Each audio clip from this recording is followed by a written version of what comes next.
जिंतूर तालुक्यातील कुरेशी समाज जनावरांची खरेदी विक्री करणारे व्यापारी आणि शेतकरी बांधवांवर वाढत असलेल्या अन्यायाविरोधात बेमुदत संप सुरू करण्यात आलाय।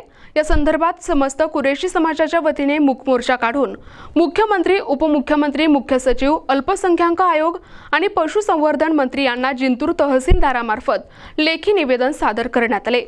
परभणी जिल्ह्यातील जिंतूर येथील कुरेशी समाजाचे म्हणणे आहे की ते कायदेशीररित्या बैल, म्हैस आणि शेळी यांची खरेदी विक्री तसेच वाहतूक करतात। त्यांच्याकडे उत्पन्न बाजार समितीचे परवाने, जनावरांची वैद्यकीय प्रमाणपत्रे आणि वाहतुकीची सर्व कायदेशीर कागदपत्रे असताना देखील काही स्वयंघोषित संघटना आणि स्थानिक घटक त्यांच्या गाड्या अडवून जातीवादी भाषेत शिवीगाळ, मारहाण आणि मॉब लिंचिंग सारख्या घटना घडवत आहेत।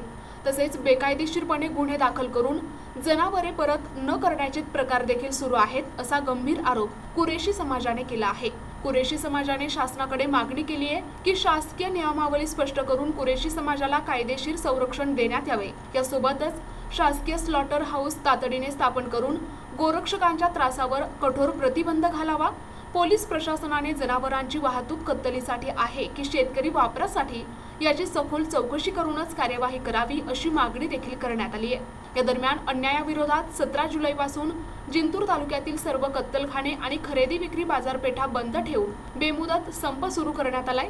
सरकारने तात्काळ या प्रकरणात लक्ष घालून भविष्यात कुरेशी समाजावर होणारे अन्याय थांबवावेत, असे आवाहन निवेदनाद्वारे करण्यात आले। यावेळी ॲडव्होकेट साजिद कुरेशी, फिरोज मुसा कुरेशी, बशीर करीम शेख, शेख अकबर, इस्माईल पहलवान आदींसह शेकडो समाज बांधवांच्या निवेदनावर स्वाक्षरी आहेत। शेतकरी समाज आणि शेतकरी आणि व्यापारी यांची जोडलेली जुनी फार अशी नाळ आहे। त्या उद्देशाने आज तहसील कार्यालय जिंतूर इथं समस्त जिंतूर तालुक्याची कुरेशी समाज हे निवेदन द्यायला आलतं की हे निवेदन द्यायचं तहसीलदार साहेब मार्फत महाराष्ट्राच्या शासनाला कळवायला पाहिजे। कळवायसाठी आम्ही हे निवेदन घेऊन आलो होतो की समाजावर होणारा अत्याचार, व्यापाऱ्यावर होणारा अत्याचार, ज्या गोष्टीची मान्यता आहे, ज्या जनावरांची मान्यता असून पण त्यांच्यावर पण विनाकारण गैर पद्धतीनं गुन्हे दाखल होतात। जसं की सांगायचं म्हणजे म्हैस आहे, रेडा आहे, वगार आहे, त्याची परवानगी असून सुद्धा वाहनधारक वाहतूक करीत असताना क्षमतेपेक्षा कमी असो की क्षमतेपेक्षा जास्त असो, विविध संघटनाचे लोक गैर पद्धतीनं त्यांची अडवणूक करतात।